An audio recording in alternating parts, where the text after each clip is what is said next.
queridos, bom dia, tudo bem?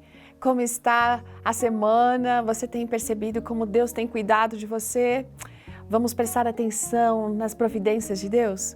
Hoje a nossa história é muito interessante e é a primeira vez que eu me lembro de estar aqui contando um relato de alguém que manda lá da Escócia. Ela se chama Judith Martin. E ela vem falando de um dia estar passeando num pequeno museu lá no Irã, né? E admirando aqui aqueles objetos antigos, alguns feitos de vidro. E ao notar todos aqueles objetos, observaram uma garrafa. Essa garrafa tinha um lindo tom azul médio, era um formato assim diferente, muito elegante, um gargalo longo, tinha uma tampa hermética. E elas estavam olhando com admiração aquela garrafa. Aí o guia turístico falou assim, olha, esta é uma garrafa especial. Esta se chama a garrafa de lágrimas. Como assim? Ele foi explicando e eu vou contar para você. Nos tempos antigos, quando o marido saía para a guerra, a esposa guardava as lágrimas dela numa garrafa para mostrar a ele quanto ela havia sentido a falta dele. Sabe para quê? Para impressioná-lo quando ele retornasse. Olha que coisa interessante!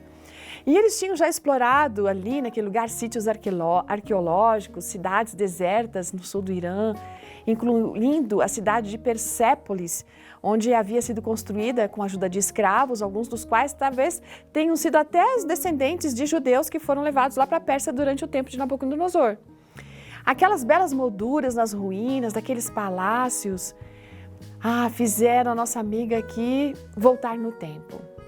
A cidade onde havia aquele museu, Isfahan, era a última parada na viagem deles. E eles estavam admirados, sabe, com aquela cidade tão fabulosa que havia sido a capital da Pérsia, com monumentos incríveis. Naquele dia, ela aprendeu que as garrafas de lágrimas, tão populares naquela época do Oriente Médio, eram uma espécie de diário líquido.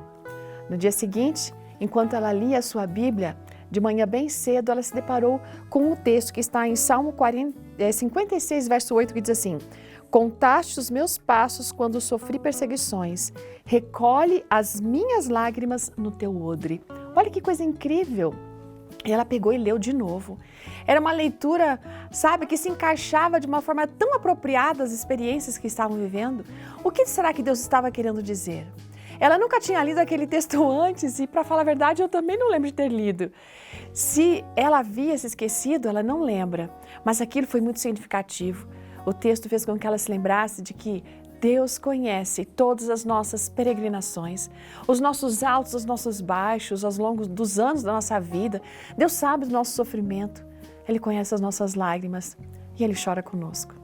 Sabe que naquele momento ela sentiu que Deus falava com ela de uma forma direta, que Ele estava dizendo que Ele a amava, que sempre havia estado com ela durante todos os seus sofrimentos e até sim para trazer ela de volta a Ele.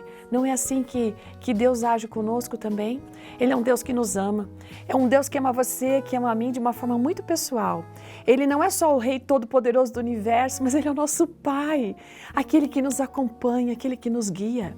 Ele sabe de todas as nossas peregrinações e Ele quer, sabe o quê? Que a gente volte para casa. Não é incrível saber que Deus nos ama tanto assim pessoalmente?